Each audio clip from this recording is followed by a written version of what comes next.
Hello and welcome to the 12th edition of Exploring Enterprise, the podcast series from the Enterprise Research Centre. I'm Professor Mark Hart.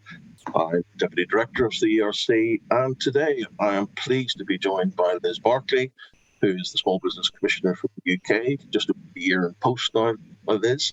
James Blackman, who is Managing Partner at Cocoonfxmedia, a digital design agency based in Birmingham.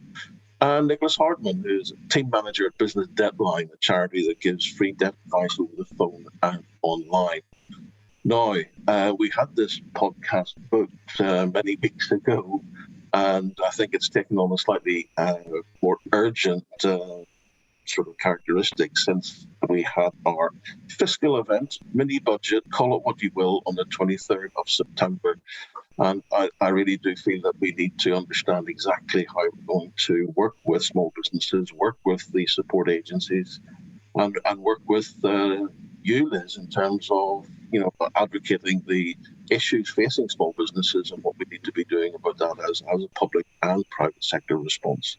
So, in terms of the context of all of this, we know from the work that we've been doing in the Enterprise Research Centre that the costs of doing business for small businesses have been rising, very rapidly.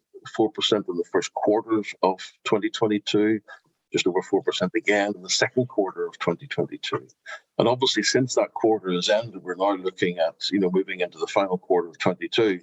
And if I can use the expression, all hell's broken out. So I think what I want to do, first of all, James, is turn to you. You're running a small business right now. I want to sort of give us a sense of what it's like at in the front line, in the trenches, tin hat on, trying to actually keep your business in survival mode, if not in growth mode. So over to you, James. Give us some reflections. Thank you. Yes, I'm James Blackman from Cocoonfxmedia, digital marketing agency based in Birmingham. We've been going 12 years. I'm also former chairman for Lichfield and Tamworth Chamber of Commerce as well. So to answer your questions, how's it affecting business? It's basically you can't plan. There is no way of planning to what's going to happen. We're noticing an impact slowly. Traditionally, marketing always is a little bit behind to what's actually happening in real terms. So we're starting to see the changes happening through from July and early part of the year, but we're noticing a drop off in new inquiries coming through. In fact, we were just talking earlier today that September's unusually quiet because this is normally the time when new businesses start up. People wanting websites, looking at their marketing for Christmas, etc. And we've noticed that that's not drying up, but slowing down, but quite rapidly. Also, a lot of customers questioning where their budget's going as well. So they're getting more not demanding, but more conscious of what they're actually spending on. The big impact for us will be late payments. We've started to notice that slipping. We had that pretty much as under control as it could be, but it's starting now to move forward.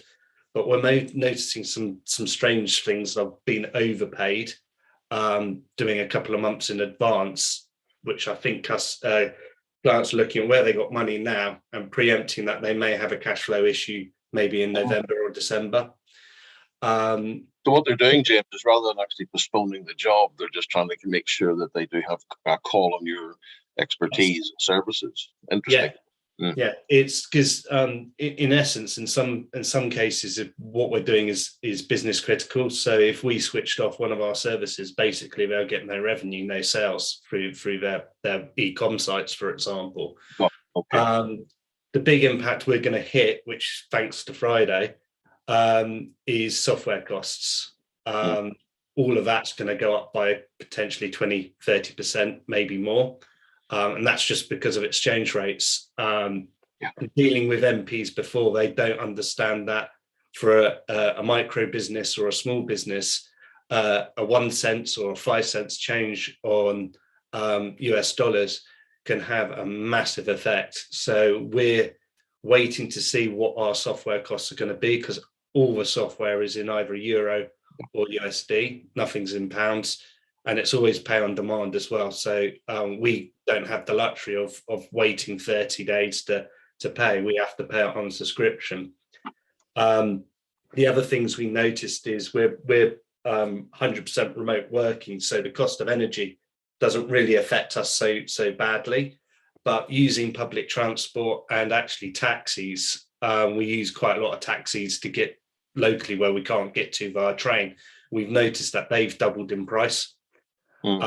So even if we're looking at just going down the road to Tamworth, which is 10 miles, less than 10 miles, it could cost us 18 quid one way, where it used to cost us 8.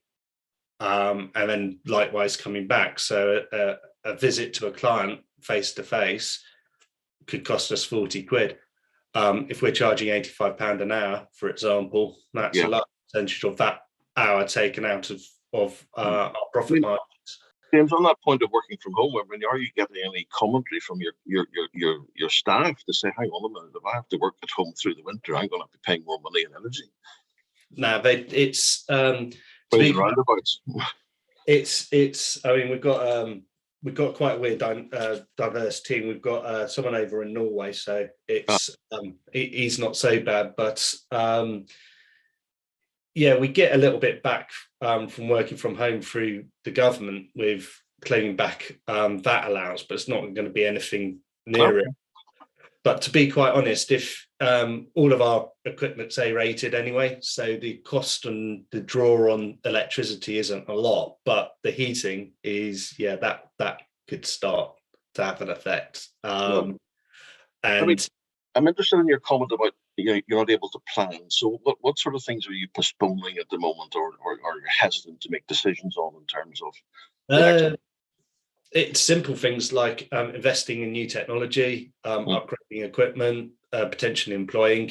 If we had enough revenue coming in, our aim is to get more people on board. But if there's nothing coming in, we can't look to do that. And if we did expand and we needed offices, even if you went into a shared office, the prices are going to go up on that, because I'm sure the landlords are not going to take a hit on the electricity bill and gas bills when that comes in. So from that point of view, it's like, well, we're back to where we were in COVID.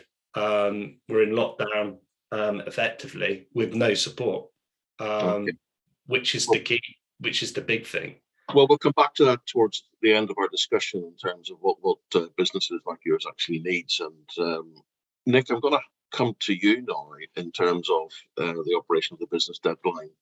I mean, obviously, I would imagine that, in terms of the volume of calls coming through, that is perhaps you've seen an upward trend as the year has kicked on, I guess, that will probably intensify as the weeks and days continue. So, Nicholas, just give us a formal introduction about the work that you do and give a sense of what's happening in the current situation. Yeah, thanks. Pleased to be here. So thanks for having me. So I'm quickly a little bit about me. I'm Nick Hardman. I'm a team manager at Business Debtline. I've been at Business Debtline for about 13 years. Business Debtline is a UK charity that gives free, it's the only UK charity that gives free advice to those that are self-employed or run a small business who are dealing with whatever financial difficulties they may have. So any debts that they have, we can give advice on how to deal with those. I think it's fair to say that it's a bit of an understatement to say our lines are very busy. I mean, we're inundated with calls at the moment. This year we've seen about a 26% increase in calls from last year, and that was just in the first 6 months. So that's before any of this really kicked off. We were already seeing a big increase in our calls, simply due to the fallout from the pandemic. And that wasn't really allowing for the obviously the energy crisis that's hit sort of from end of quarter one onwards, and we're seeing an uptick again in the number of calls coming in, and calls more about things like increasing costs and energy costs. The focus really being on that at the moment, and that's on top of all the issues that businesses are still facing from the pandemic, which is still going on. I was really interested with James saying about the problem with planning. because that a lot of what we do and a lot of advice that you're trying to give to any client when you're trying to deal with debt is exactly that. You need to be able to plan, because to make any sort of arrangement with a creditor, whatever that debt might be, you need to have some sort of idea of where your business is going, what your turnover is going to be, what your profit might be, to make any sort of long-standing arrangement. And that's really, really difficult at the moment. It was hard enough when we came out of COVID, and now with costs going as they are, it's even more difficult. So businesses are struggling with all sorts of things like lease arrears, energy arrears, bounce back loans that are now starting to be repaid. It's almost like the perfect storm. Nick, can I ask you about the type of businesses that you're now dealing with compared to perhaps pre-pandemic or during the pandemic? Are there different types of business, particular sectors, particular size of business? Is it the self-employed, or is it micro businesses, or are you finding it's even larger businesses coming for advice? I mean, generally speaking, Business Debtline is there to serve micro businesses, small to medium enterprises. We predominantly it's the one-man, two-man bands. That's what we tend to get. Okay. But in recent months, we have started to get calls from larger businesses as well. But in terms of sectors, it's a real that you historically, again, just for anecdotally, from my own experience, we used to get lots of calls from builders and pubs and things like that. The last few months, it's been a whole mishmash. You get calls from all sorts of different businesses now, and it's across the board. Everyone is struggling. There's no sort of geographical emphasis anywhere. The whole nation is struggling right now. We know insolvency figures are rising in the last few months. I mean, is sort of advice that you're actually saying to businesses, related to your point about not being able to plan forward given the uncertainty at the moment and the volatility? Is it a question of, look, filing for insolvency is probably the only route to solution? Sometimes, yes. I mean, again, the idea behind the service is ideally we want to try and help businesses to continue to trade. That's the general consensus. But there are occasions where you just have to accept the fact that insolvency, whatever that might look like, whether that be personal bankruptcy or limited company liquidation or strike off or something like that, that might be the way forward. Just to try and help that individual out of whatever the situation they're in. So we do discuss insolvency, yeah.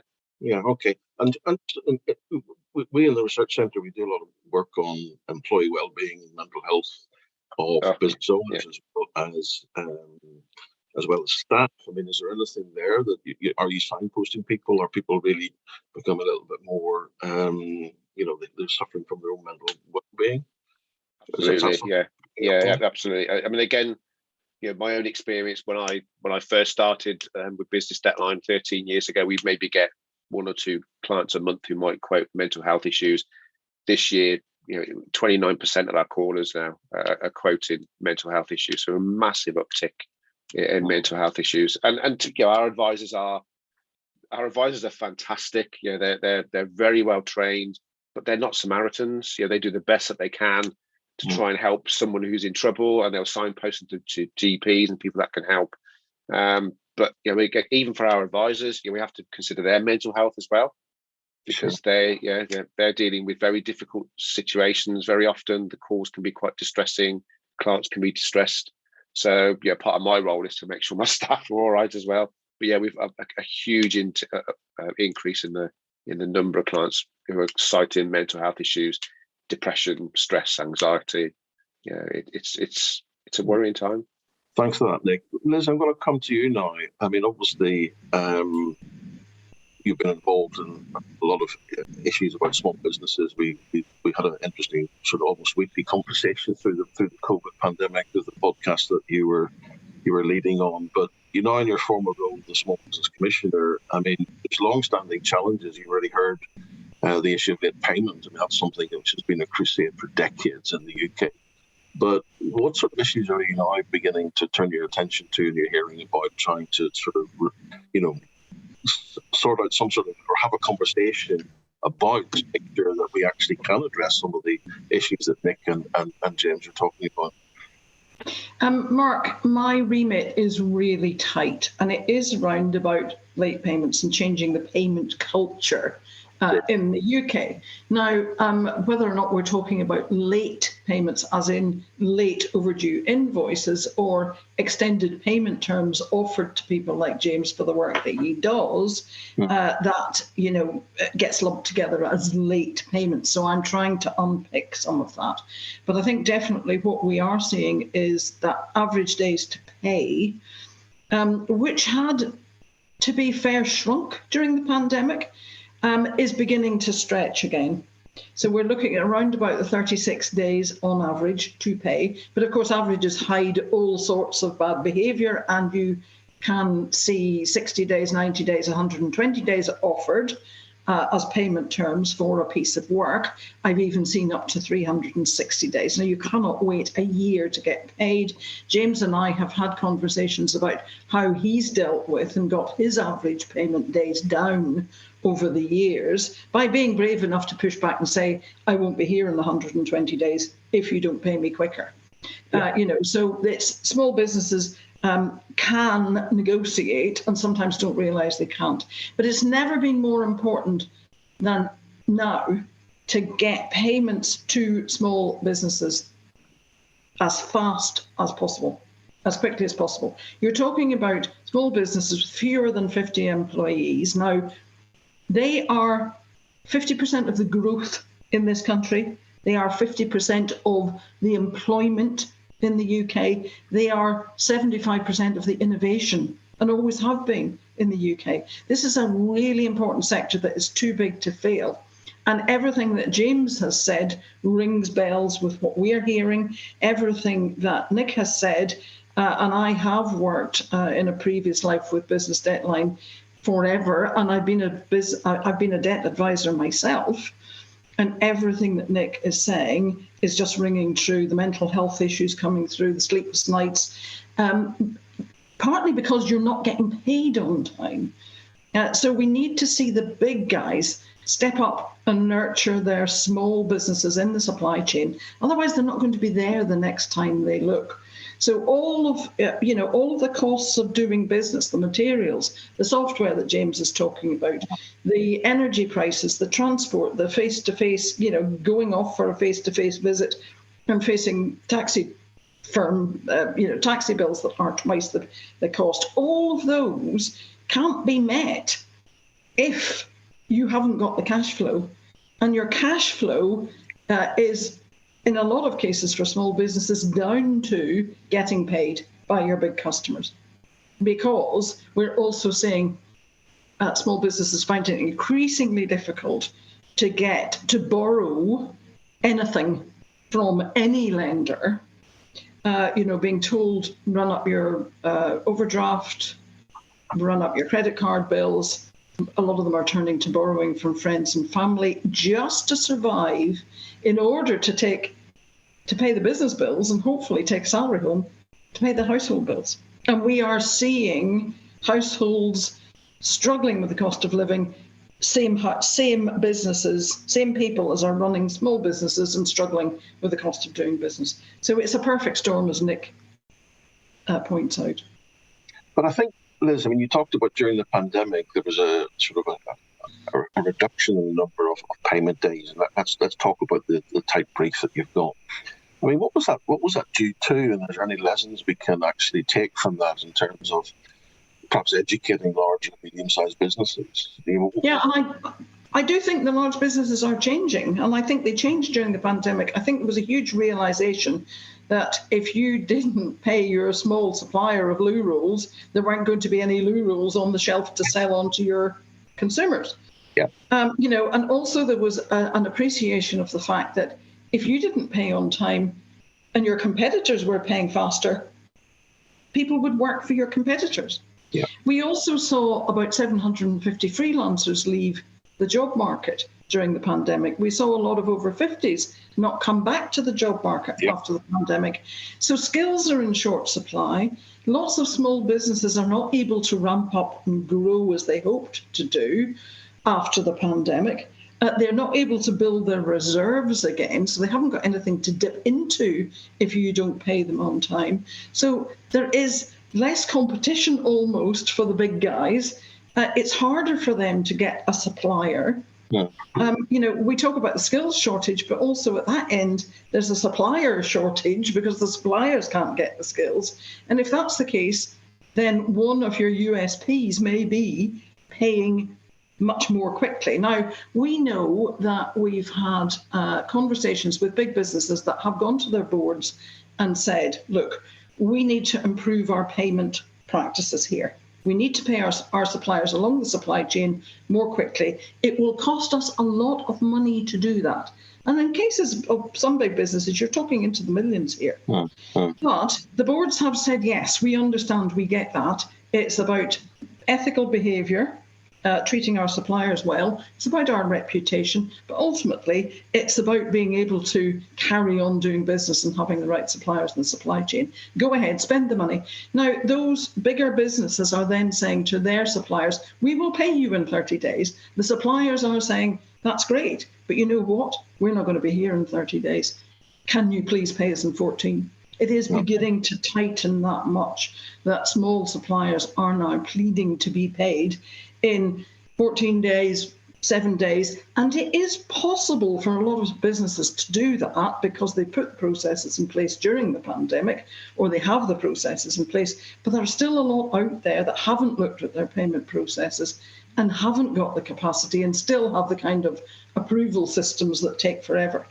So we need to get through to those bigger guys. Come on, nurture your supply chain, look after it, because it's not going to be there when you need it. Okay, I'm going to come back to James and just to reflect upon that in terms of the discussion you're having about payment terms. Can you sort of pick up where Liz has left off there in terms of talking us through your experiences with some of your better customers, if you like, and what sort of discussions you've been having? Yeah, I mean, it's taken a while to get a lot of the clients to pay on time, but the ones who pay on time are often not the smaller customers. We have some customers pay as soon as we raise the invoice, it's paid within a couple of days. And to them, it's quite a large amount of money, but they know it's key for the service. But with the larger companies, we've had all kinds of fun and games trying to get paid. And a lot of micro businesses and small businesses, all it takes is 1 or 2 invoices to be paid late, and that will destroy your cash reserves. And then you've got to then spend 2 to 3 months to try and rebuild those cash reserves up. So then you've got to work 3 times as hard with limited resources to get that information in. So, sorry, Liz, you could... But James, many small businesses don't have any cash reserves left because the pandemic sucked all the cash reserves out. I mean, I think we factored in during the pandemic, and Mark, you may remember the discussion that most of the small businesses had run through their reserves in the first 6 months. So a lot of them don't have anything to dip into either, which is why I'm constantly saying it's even more important than ever that you pay faster. Because if you can't dip into reserves, you can't borrow from friends and family, the bank, or any other lender, then you're stuffed, you've gone. Well, with that in mind, it's most businesses are saddled now with the bounce back loans. And I think most businesses are more concerned about that. That will be here with us for the next 10 years, for example, because no one's going to sort of want to pay that off as quickly as possible because it's another expense. So, but just going back to how we tackle it is we have very frank conversations with our clients about if they're getting later and later. I just put the emotional blackmail back on them. Would they want to be paid their salary in 45 days, for example? It comes down to that, and a lot of these FDs and CFOs don't understand that. They don't understand that a micro business is literally the money comes in, it goes straight into wages and paying suppliers. There may be a bit there for profit, hopefully there is. That profit builds up, then you've got to pay your tax, your pensions, and all the other bills. And if you're continuously eating away into your overdraft or into your cash reserve, you'll never actually see that money come through. And it comes down to ethics. And the younger generations will be looking at future employers and thinking, well, if they got a bad name paying their suppliers on time, for example, do I really want to work for them? Or they get into business and find out that they're paying 90 days. And it's like, well, crikey, that's a lot. And there are industries which are very prolific in that, as particularly the logistics industry. They will take payments in 30 days from their clients, but won't pay their suppliers until end of month 90. Yeah, indeed. And that's hundreds of thousands of pounds worth of money. And those will be truckers, van drivers, small transport companies as well. So it is an ethical change and a mindset change, but it needs to happen. I mean, if you think about invoices being raised at the back end of September, most large organisations will say, well, we'll put them in the system in October to be paid at the end of November if you are lucky. Yeah. But Mark, I always say to businesses, look, you wouldn't walk into your butcher and order your Christmas turkey and say, I'll pick it up on Christmas Eve, but I'll pay you at Easter. You just wouldn't do that, would you? But I think James's point about the FDs of lots of bigger companies not understanding how a small business works is fundamental to this. I think it works both ways, because I think there's a lack of understanding in small businesses to how big business works. They don't understand that an FD has possibly never run a small business or worked freelance or a sole trader themselves. No. So they think that the big bill, the big invoice that's coming in for £30,000 is more important to get paid quicker than the little invoice for £300. But the little guy can go bust because the £300 isn't paid. I want to come over and bring Nick in at this stage, because obviously you've been listening to this about the late payment. I mean, when you're on the calls, I mean, what sort of advice are you sort of passing out to businesses who are coming to you say, look, I can't get my invoices paid? What sort of advice are you giving them, Nick? Yeah, Liz has mentioned, she's been a supporter of Business Debtline for many years, and she knows we've campaigned about late payments for as long as I can remember. I just wanted to add a couple of things from what I've been listening to, because we definitely see this pretty much every day.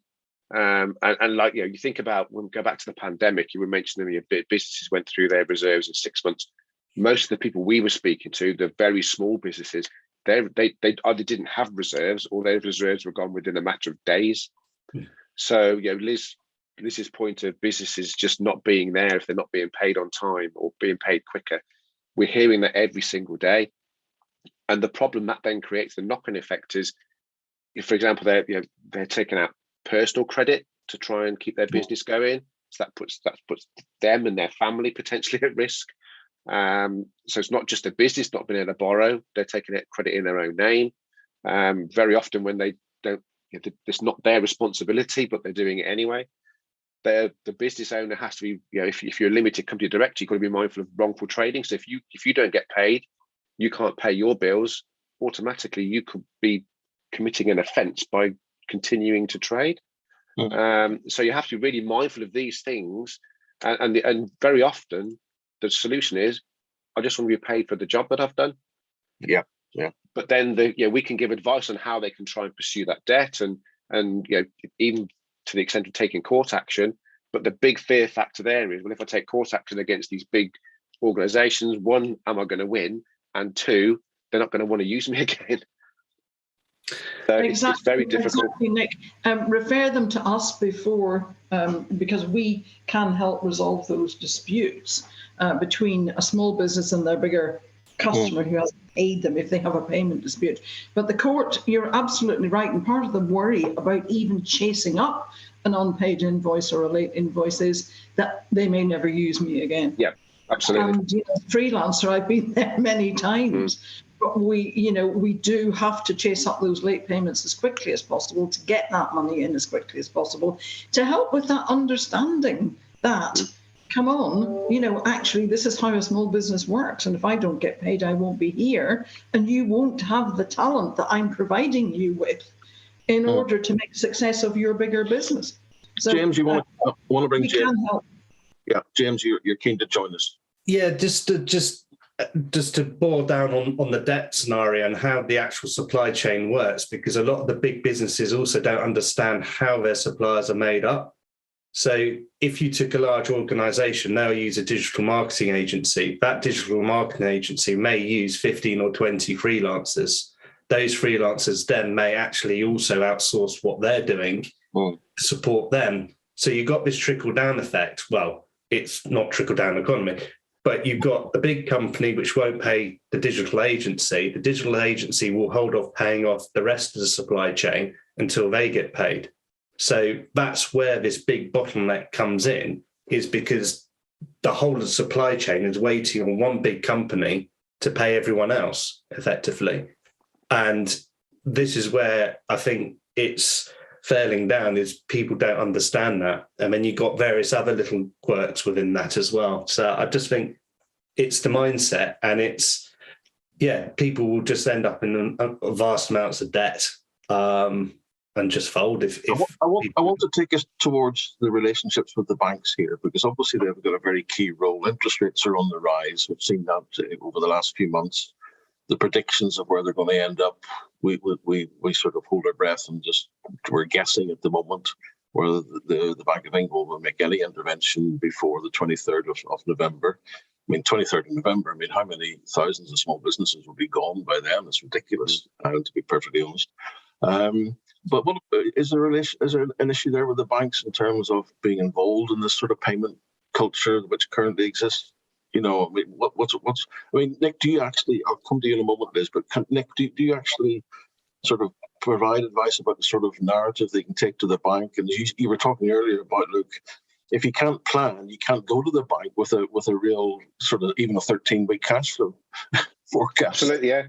It's absolutely. We absolutely advise clients how they can go and speak to their lender. Obviously, that changed through the pandemic, because through the pandemic the lenders did back off, so that was great. There was that understanding. Obviously, post-pandemic they started to pursue for debt again. But approaching your lender and asking for time and explaining the situation, that is one of the most important things. Is if you are struggling to pay anybody, go and talk to them and explain to them what the situation is, because most of the time, most people will be understanding and try and work with you. Banks have moved, have shifted. Their policy is, or tends to be more a bit more understanding and to work with somebody who's struggling to pay debt. But nonetheless, obviously, they still want to know a plan, and they still want to know, okay, so I can give you some time, but that time is going to run out at some point. There is breathing space that people can apply for now, which does give them some legally protected time. So that's good. But we can provide sample letters. We can provide them with all the wording and how to go and talk to their lender. But it's more and more difficult at the moment, because, as I say, that's not going to be a finite period of time. It's going to end. So I'm conscious of trying to bring this conversation to some sort of a concluding point, but I'm going to really bring it back into the agenda for you, Liz, and indeed in your conversation with government. I mean, we saw that there's a sense that we're all in this together during the pandemic, and therefore everyone sort of behaved, though there are some horror stories, obviously. It seems as if, the markets are driving the current financial crisis in the economy, as we have this conversation at the end of September 2022. But it's like, well, what should government be doing? They seem to say, well, we've done the energy bit. And they appear to be sitting in their hands and saying, well, we're on a growth plan and, suck it up. Liz, any thoughts on where we should be going? I can't comment on government policy in any shape or form, and won't do that. But what we're really looking forward to is hearing who the new small business minister will be, and talking to the new small business minister about all of these issues that we have been talking about, and really getting to the point where there is probably more understanding across government of the fact that small businesses are such a fundamentally important part of the UK economy. Now, politicians do talk about small businesses being the backbone of the economy, but if the backbone crumbles, the body collapses. Yeah. And I feel that because we lump everybody together, businesses together as SMEs, it means that nobody really picks out small businesses as being so fundamentally important. So I think with the new small business minister, that will be the kind of conversations that we will be having that say, look, growth is down to small businesses. We therefore need to think about what are the additional policies, apart from help with energy, etc., that we put in place. And actually, the whole thing about planning is really, really important. Businesses don't plan on a 6-month cycle. They plan on a 3-year cycle. The banks want to see the plan for 3 years. The banks themselves, just to bring up that point you were talking about, are very, very keen to work with us now because they themselves realise how important the small businesses are, the freelancers, the sole traders, the micro businesses, as well as their medium-sized clients and their big clients. And they're actually talking to us about how we can get the messages across to the bigger clients too, as to how important their small businesses are, how the supply chains work, as James was talking about. And I think we just need to communicate this much, much more clearly across the board. And we do all need to pull together on this to get the message through, to make sure that the right policies come through to support those small businesses that employ 50% of the workforce of the UK. Absolutely, point well made, Liz. And obviously the role of the Enterprise Research Centre is we're very much at the core of that conversation as well. And we too await for the appointment of the Small Business Minister within the Department for Business, Energy and Industrial Strategy. I'm going to come to James and Nick about what your priorities would be. Come to you first, James. In terms of, what's the ask of government now for you? To make it law to be paid within 30 days. That would instantly make an improvement to growth in the economy. If that was to happen, or even 60, it would make a big difference. And also to actually support micro and small business, actually have some sort of plan in place to help either through grants or some support in some way to help small businesses actually navigate through this. There's nothing at the moment. Thinking about the message coming out of Treasury yesterday about the spending review, is there won't be a new one, and there will be what you've been allocated, you work with, and there will be a tight management of budget. So I think from a grant perspective, I would say that's not going to happen. So the largesse we saw during the pandemic is not going to happen. So it's a question of, there's always an animal comes across a podcast. I know this is just an audio podcast, but James's cat has joined the discussion as well. He obviously agrees with the points that you're making. Okay, so I think it's an issue about. There has been moves on the legal framework, but clearly they're not strong enough, Liz. Is that you can. Lord Young has been active in this space for many, many years, and we have had something on the statute, but it doesn't seem to have enough teeth. I think part of the problem is that nobody, it was really interesting yesterday, I was talking to quite a lot of small businesses, and one of them said to me, but we can't negotiate contracts. We have to accept the terms offered to us by a big business. Well, there's a fundamental lack of understanding right at the beginning. Yeah. There are two parties here and you can negotiate a contract. And I think to a certain extent, in light of the fact that legislation takes a long time to come through, we have to try to galvanise the small businesses, the freelancers, sole traders, micro businesses, to push back and negotiate better payment terms and explain how you work as a small business and why it is fundamentally important that you get paid faster and hopefully within the 14 days. A lot of big businesses come back to us and say, nobody's ever asked us that. Nobody has ever pushed back and said, can you pay us? We're afraid to. Yes, we are afraid to.